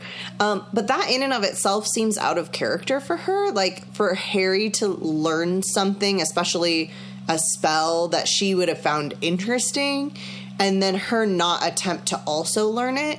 So then I was just thinking, like, if she had practiced, maybe not the same amount as Harry, but if she had practiced, would she have been able to be at least slightly more effective against the Dementors? And I don't know. I kind of have my own answer, which is potentially not, because we do see that Hermione has issues struggling with, where she struggles with magic that's more like emotion, feeling, intuition based. Like, she has trouble with the broomstick because it's more about like intuition and feeling it, and there's not like, it's not something you can learn in a book necessarily. So I almost feel like maybe it wouldn't have helped her, but I just didn't know what you guys thought, that if she had had some practice, would she have been able to be any more effective than she was against the Dementors in this situation? Well, one thing I'll say is that I think in Deathly Hallows, Harry says about Hermione, like, oh, this is the one spell that she has issues with, talking about Patronus. Yep. So it seems like, and honestly, even by that point, she hasn't had as much practice as Harry has with the Patronus spell, like with actual Dementors. But I'd say she has practiced it by that point. So I think your point of it just generally being something that she has issues with, I think is true. To me, it doesn't seem too out of character that she didn't practice the spell, because I think in her mind, she didn't need it, because she had come to face with Dementors before, and like, yeah, it sucked, but it didn't make her faint like Harry. So I think in her mind, she's like, oh, this is not something that's necessary for me. But yeah, I think it's an interesting question of like, why does Hermione struggle with this spell so much? But it does seem to be consistent that it's something she has trouble with. Yeah. Yeah. I mean, I do think that it's because she is so much in her head and logical, that emotional magic would be difficult for her. And so I do think that tracks for sure. Because I'm trying to think of other, besides like flying or something like that, other instances where the magic is a little bit more emotional that she struggles in, and I just off the top of my head, I'm not thinking of anything. She struggles with the boggart. Yeah. Oh, right, because she's letting her emotions get on top of her there as well. Yeah. Yeah, true. So I guess, yeah, I mean, it's fairly consistent that if it comes down to she can't like let her logic win out, then she struggles. Yeah. Also, to your point about why she didn't learn it, I realize she has a time turner, but with what hours in the day? Right, that's true. That's valid. That is valid. Like, she kind of is learning all she can and then some. Right. Yeah. Mm-hmm. I found it really interesting that this is the first time Harry, like, tries to teach somebody something. The lines we get of Harry being like, think of something happy and repeat after me. And it's like, it's a fun little harbinger of what's going to happen in 2 books when he, like, actually teaches people to cast the Patronus. Right, that is fun. Mm-hmm. Yeah. Well, that's interesting. Yeah, I mean, I don't want to get into this too much because it could be a whole other huge tangent, but I actually think that Hermione is a pretty insecure person. And like, oh yeah, you know, in part you see that through her perfectionism. So I think that it's not just like, oh, she's logical, so she can't like access the emotions or whatever. I think it's actually that she gets easily overwhelmed by negative emotions.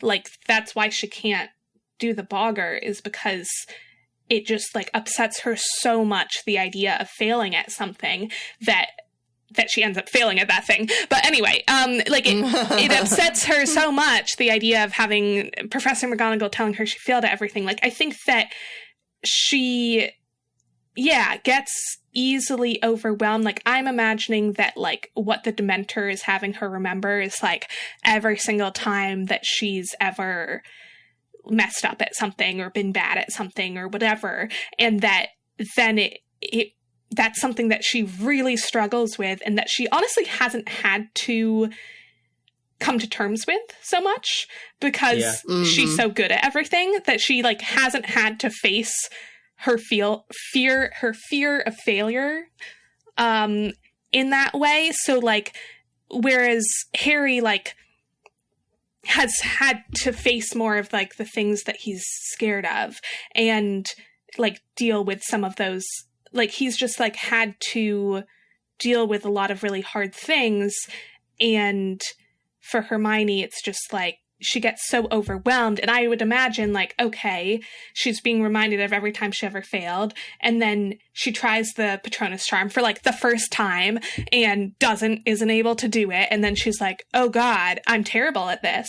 And it just feeds into the same message. Right. And that might be why it's so hard for her to do it, is then she's gotten in her head, this is something I'm bad at. And that just makes her feel bad about herself. And then she can't conjure the happy memories. That's interesting. That's very good. Also, I just had a thought. What if when she's near the Dementors, she hears Ron saying, "No wonder she doesn't have any friends." Oh, no. I just got chills in a bad way. That's awful. Yeah. I mean, probably. I bet that's it, actually. I'm sure that's in there for sure. Yeah. And, like, the time that she got in trouble, like, times she's gotten in trouble, times that, like, she's disappointed people. Like, I think that, Brutal. So, Dementors. So, yes. There was this moment, right, where Harry says the nearest Dementors seem to be considering him. Which I thought was really funny because I don't really know a lot about Dementors. You can all tell me more if you know more. But in my head, they're technically like a swarm mentality, right? There's like a swarm, and if one sucks a soul, then like all of the little soul particles go to all of the other Dementors. I don't know. That's how I thought about it because if they are individuals, I kind of picture them comparing souls, and then imagine the Dementor looking at Harry and being like, "Oh, I'm gonna take Harry Potter's soul," and then and that's why when I read this, I was like, "No, surely that's not the case because that would just be." That's so funny. That's hilarious. Yeah. That's not how I imagine it going. Like, I don't imagine them, like, being able to, like, talk to each other in that way of being like, well, I've got Harry Potter's soul. Like, well, I've got Barty Crouch Jr.'s soul. I have a higher standing now. But I got Sirius Black and no one ever did at Azkaban. Yeah. And now I got him. That's so funny. Yeah, I also didn't imagine it being like the particles of the soul goes to everyone. I kind of just imagined that, like, they all move independently from each other and are independent from each other, but they're not, like, talking to each other, like, in a traditional way. Like, it was kind of what I imagined. I don't know what other people thought. I'm with you, Sophia, that, like, yeah, they're, like, individual creatures, more or less. Yeah. And so here's I thought that they were maybe a little bit more intelligent than we kind of give them credit for, because at one point Fudge, I believe, says, like, I just spoke with the Dementors. Right. Like, he has to confer with them, and they have to be able to communicate with humans. And in some way, we don't know how exactly, but on some level, they can communicate, like, in English, basically, with the people, because they're able to say, like, oh, they weren't happy about this. And I think it's back when we don't even know what Dementors are, and they're calling just, like, the Azkaban guards, which I think is a great little red herring of, like, thinking that that they're human somehow, and then they end up being these kind of crazy creatures. But I also think, like, there's got to be some sort of hierarchy, because who's going to be the one to actually speak with Fudge? And then who is actually like, when they do bring a Dementor to kiss Sirius, like, how do they choose which one? Like, there has to be some sort of like... But that's why I feel like they're not individuals, because then they'd have to have some sort of organized society. But I feel which like I feel like they don't. And I always, I don't know, I don't see them like talking to humans either, in the sense that like they're speaking. I always thought the communication was more in like a Emotions. planting a thought inside your head kind of creepy way. Ugh. Because I don't think their word, like their mouths are ever used Some sort of telepathy. for like, yeah, but like a creepy telepathy. Because I don't think their mouths are really used for anything except for soul sucking. And then, because then it wouldn't really matter which Dementor you would pick to kiss whichever guard.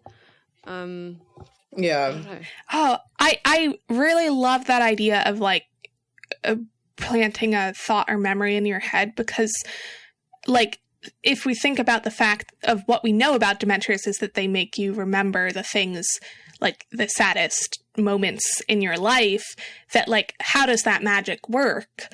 Like that, yeah, maybe they are sort of going into your brain and sort of pulling to the forefront the saddest memories, because like Harry's saddest memory, like of his parents dying, like this is not something that he actively remembers. So it's not just like something where, oh, they make you sad and so you think about sad things. It's like they're actively making you think about the saddest memories. So I could imagine that they have some ability to control what's in your brain, which is freaky. Yeah. I am looking back when Fudge is talking in The Three Broomsticks. And he says, I've just met some of them. They're in a fury against Dumbledore. He won't let them inside the castle grounds. And then I think he says something else. Maybe he goes off on a different tangent or something like that. But it seems like I've just met some of them makes it feel individual to me. Agreed. I think they're individual. Yeah, like they each have. I don't know. I almost feel kind of like they're like ghost adjacent almost, of like they have their own personality and their own like entity, but they kind of like operate in a herd almost. Like they're individual, but they're like a collective. Like they don't tend to go places alone, but they are individual being, like, or individual whatever they are.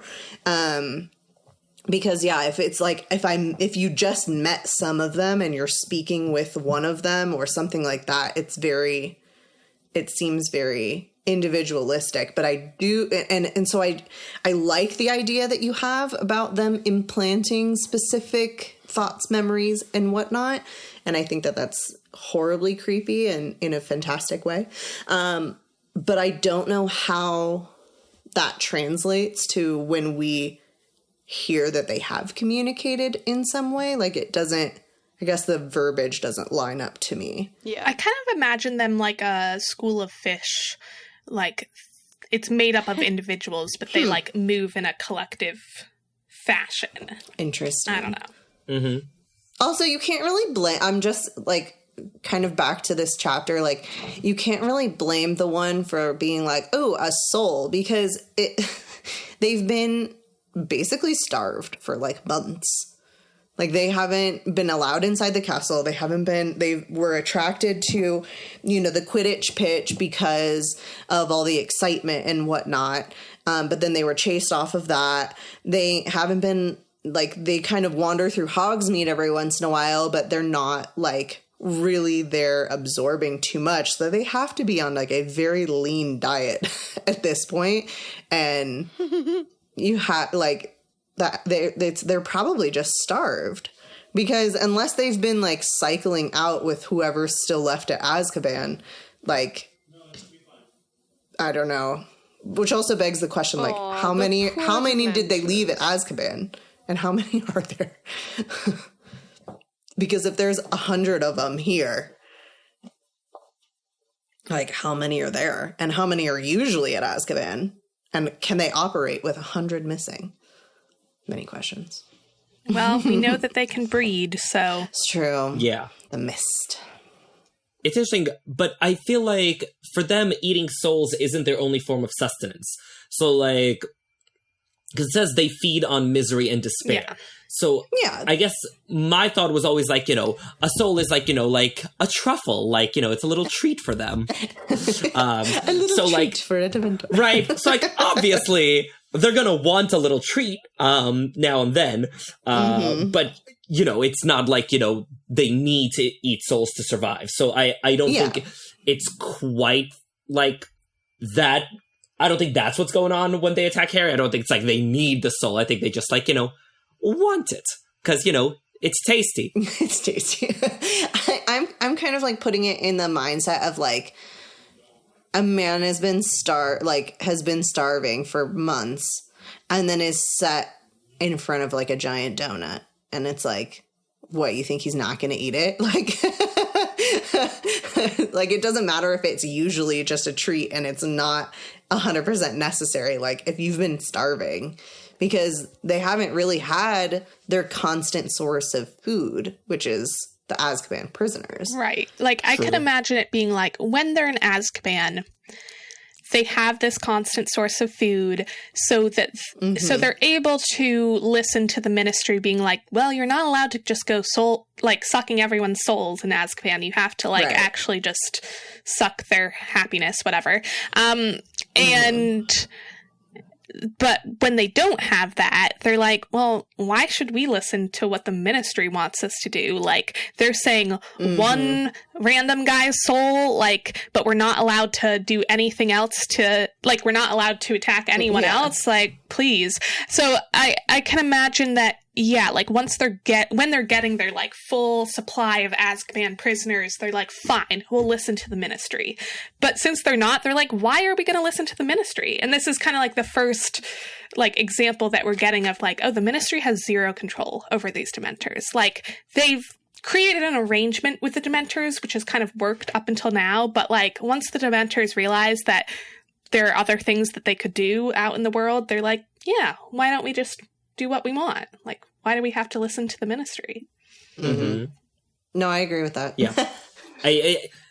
It's a really fun thing about, like, this whole, like, chapter and, like, this whole sequence, right? Is, like, sort of how much build-up Joe is doing for future books, like, between the Dementors and Peter's life debt and, like, all this kind of stuff. Like, yeah, you can sort of see how, like, at this point, she's confident that, like, she's gonna get to write all 7 books, and she's like, all right, let's plant some seeds. Yeah.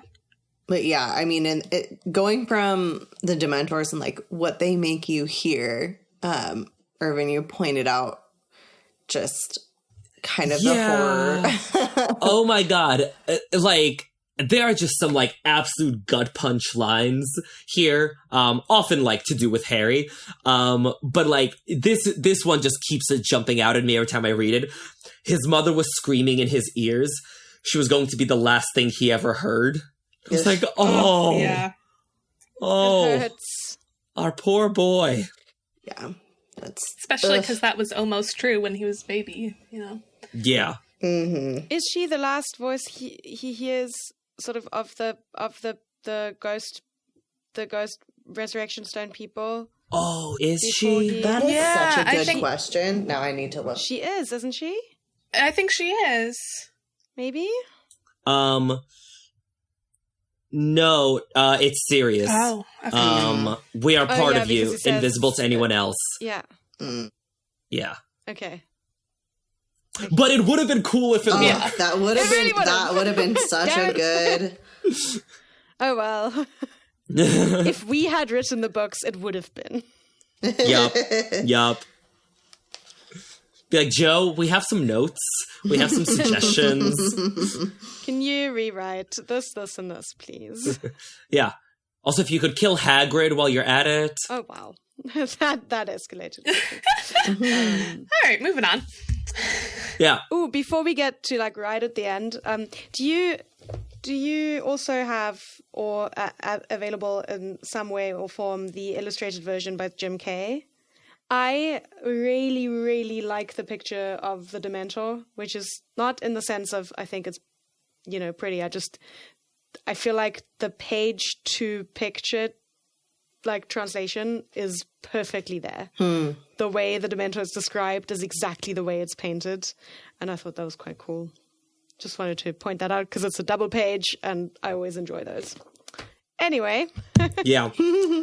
I mean, I think like Sierra was mentioning earlier, like the description of the Dementor is so creepy. Yeah. Yep. It's terrifying. So the ending of the chapter, right? When Harry sees himself casting the Patronus, it's so well done. And specifically, I think it's so well done because he doesn't say what he saw. All it says is that he saw somebody welcoming it back, raising his hand to pat it. Someone who looked strangely familiar, but it couldn't be. ... I like how his thoughts immediately go to it like being as bright as a unicorn because he does associate unicorns with the Forbidden Forest. So it makes sense for him to think, okay, it's beautiful and looks like a horse, so it's probably a unicorn. Yeah. But also, like, what a spectacular cliffhanger. Yeah. Right? Like, we were talking earlier about, like, how all the cliffhangers here are really good. I mean, Joe is really good at cliffhangers. But, like, I just remember reading this one and I was like, Who is it? Who? Because, I mean, the thought process is, like, it can't be Sirius or Lupin, right? Because, like, they're accounted for. It can't be Dumbledore because, like, frankly, there's no mistaking Dumbledore from afar. Like, I feel like if Harry saw Dumbledore, he'd be like, yeah, no, that's Dumbledore. Right? They see the beard and the hair and all that. And also his words are, but it couldn't be. And it could be Dumbledore. So you're sort of left with this, it couldn't be, who could it not be? Yeah. Right. And it works also well with the time traveling too, in that like who it actually is also is like, what? It couldn't be. So like, yeah. Yeah. I'm curious, do any of you think it would be more effective if like there was a clue it was his dad? Or is it better off with the mystery? Because I really like it with the mystery. I liked with the mystery too, because the clue does get dropped later, where he tries to convince Hermione of, I think it was my dad, and Hermione's like, what? No. Yeah. And he's like, I'm sorry, how many people have we seen come back from the dead tonight? Yeah. And also, like, speaking to this, like, being a more grown-up ending, that, like, we have this ending where it's like, oh, I thought that my dad maybe came back from the dead, but he didn't. He's still dead. And, like, I think that also, like, leads to this being, like, a surprisingly tragic ending to the book. Yeah. And also not just tragic, but also, like, that growing up process. Actually, I wrote a whole essay about this. Well, kind of about this. Did you really? What?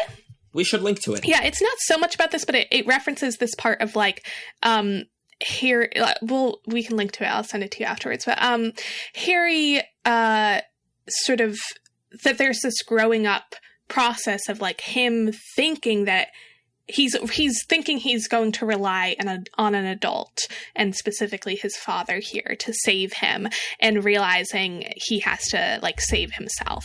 And I wrote this essay about sort of depression and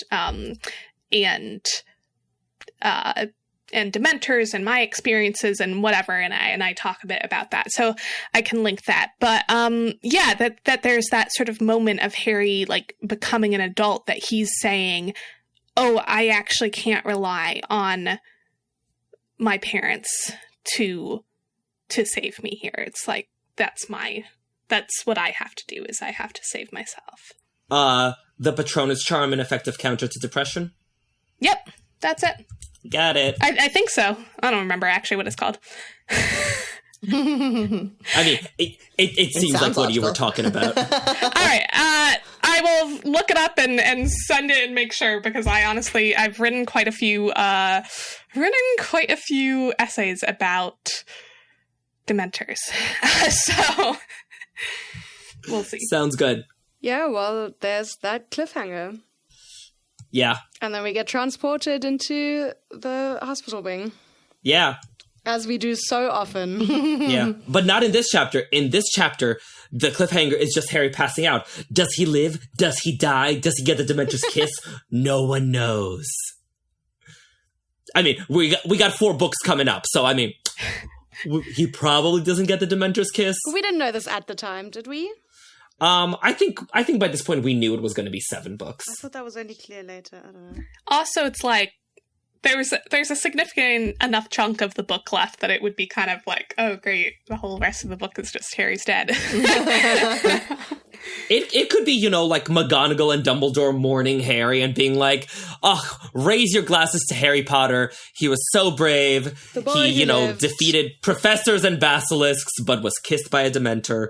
R.I.P. Avoid Dementors. True. Thank Could you. be that. Yep. And 500 points to Gryffindor for Harry Potter because he died. Well, thank you guys all for joining us today. This chapter was sponsored by cycle tracking apps, specifically ones you share with your partner. Everyone out there, track your partner's cycle? Is that the message we're sending? I'm not sure. Well, if your partner turns into a bloodthirsty monster who tries to kill people every month, then yes, you should. That is valid. Well, hey, Irvin, Yeah.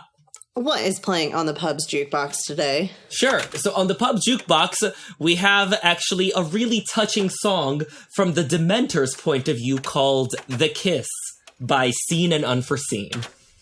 Stop right there, dead in your track. I've got a serious case of serious black. If I had a heart, it would beat for you. And if I knew what love was, I love you true. It's funny, no one likes a girl with no lips. The one who'd rip out your soul with one stinking kiss. Well, maybe you're not the one I should be kissing, 'cause you have no idea what you're missing. Stop right there, dead in your track. I've got a serious case of serious black. If I had a heart, it would be for you. And if I knew what love was, I love you true. It's funny, no one likes a girl with no lips. So I would rip out your soul with one stinking kiss. Well, maybe you're not the one I should be kissing, 'cause you have no idea what you're missing. All right.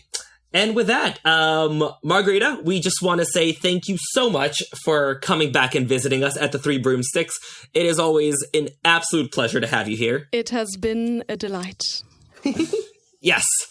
Thank you for helping us get 2 hours of material out of a 7-page chapter. I had no doubt we would. I'm sorry it wasn't 3 hours. Yeah. You know what? We'll work on it. Next time. Yeah. But until next time, where can listeners follow you or find you on the interwebs? I'm not really public on any things, so you can send me a follow request on Instagram, but I'm probably not going to accept. You can try. So follow the Three Broomsticks podcast and any other Harry Potter podcasts. Yeah, I'll plug you. Thank you.